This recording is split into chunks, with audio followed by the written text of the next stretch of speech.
The NBA Finals. The NBA Finals. I said we were going to do a preview, so we're going to do a preview. The Denver Nuggets up against the Miami Heat. So let's see what both teams are saying, and let's see what my prediction is to who will win the 2023 NBA Finals. Let's go.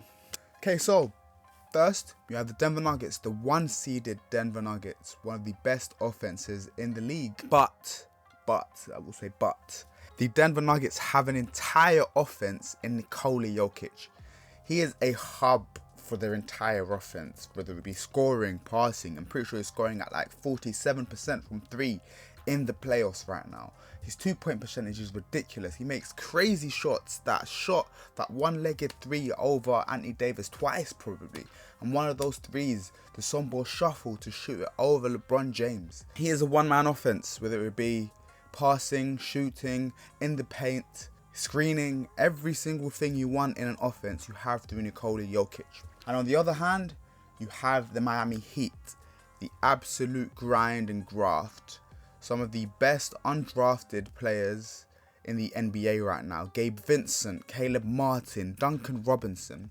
3 undrafted players that have had ridiculous playoff runs this season that are looking to try and win their first ring.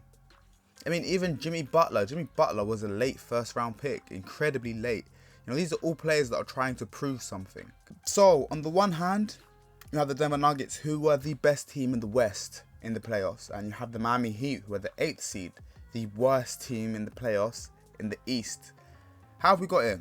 So, first things first, the Denver Nuggets beat up on the Timberwolves in a 5-game series, which probably should have been a 4-game series if Anthony Davis didn't exist, and drag the Minnesota Timberwolves through some amazing clutch shots to a Game 4 win against the Denver Nuggets.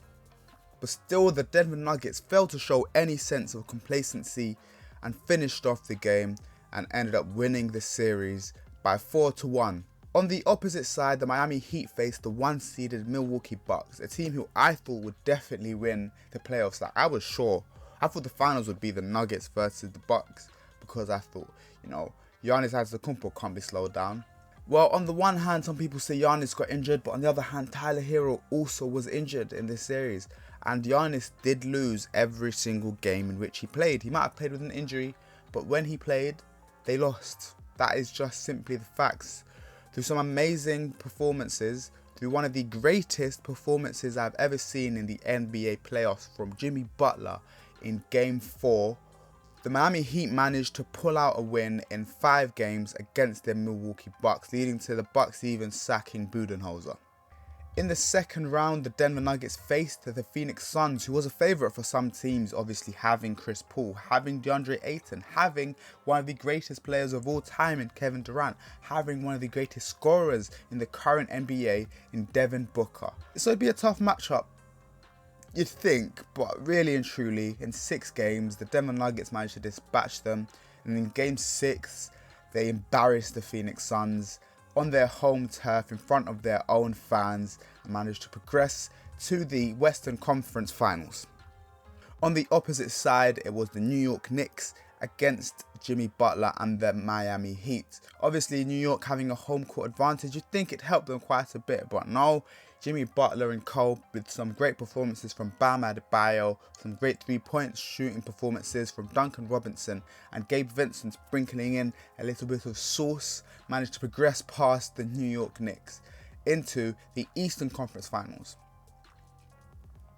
Now, we spoke about both of these conference finals, the Nuggets against the Lakers, where the Nuggets and Lakers had some tough matches, but the Nuggets always managed to pull through and swept LeBron James, Anthony Davis and co to win the Western Conference Finals and progress to the NBA Finals. The Miami Heat, on the other side, went up 3-0 against the Boston Celtics, but were dragged into a Game 7 through some great performances from Jason Tatum and Derek White. Despite this, in Game 7, they pulled off a great performance to manage to beat the Boston Celtics with a phenomenal performance from Caleb Martin. So now let's look at the matchup between the two teams.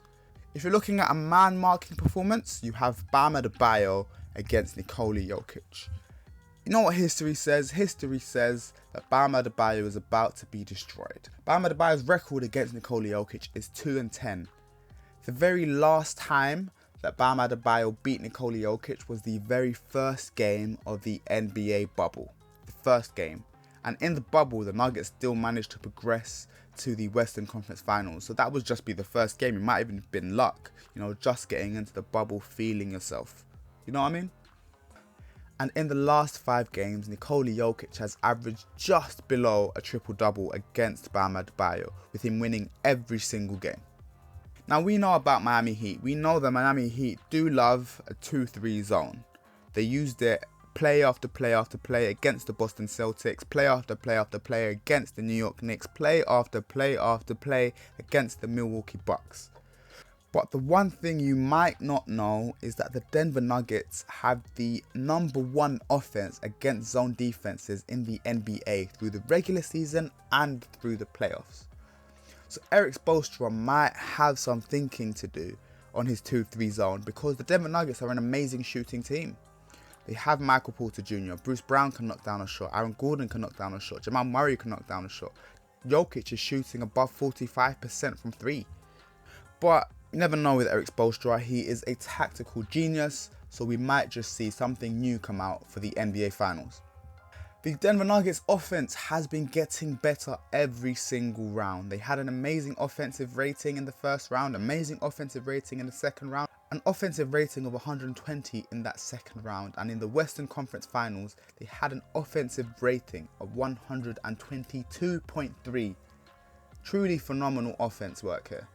And the thing with the Heat defense is they love having switchability. We've seen amazing switchability. Although with Nikola Jokic, they only switched 8%, where their average is 26% through his hard screens. So it's possible they may not switch off of him. But if you do switch on Nikola Jokic, do it at your own peril, as he only needs that split second to make that pass, that switch pass, that pass into the corner.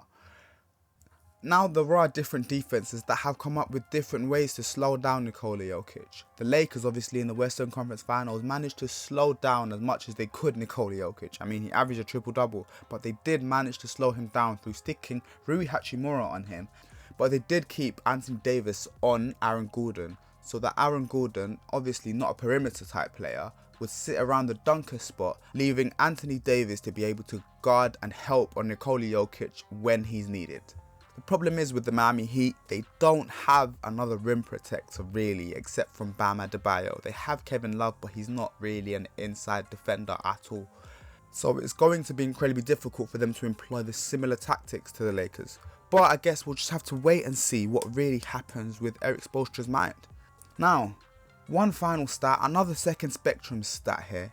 Against every single defender with at least 100 matchups against Jimmy Butler over the past 3 seasons, Jimmy Butler has scored the least amount of points on Aaron Gordon compared to every single player in the league, and he has the least efficiency against Aaron Gordon compared to every single player in the league.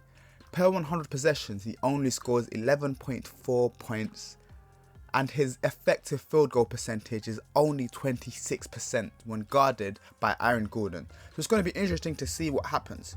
So if you look at all the stats, you look at the advanced stats, you look at everything leading up to it, you look at the seeding, you look at the home court advantage, it looks like the Denver Nuggets have this wrapped up. But you can't measure heart. And the Miami Heat have an abundance of heart. They have a ridiculous amount of heart. They have a ridiculous amount of grinding and pushing through and beating the odds. They do it again and again and again. They were a play-in team. They lost the first play-in game, and they pushed through to now be in the NBA Finals. You can't measure heart. And for that reason, I have the Nuggets winning in 5 games. I mean, I think Jimmy Butler can steal a game.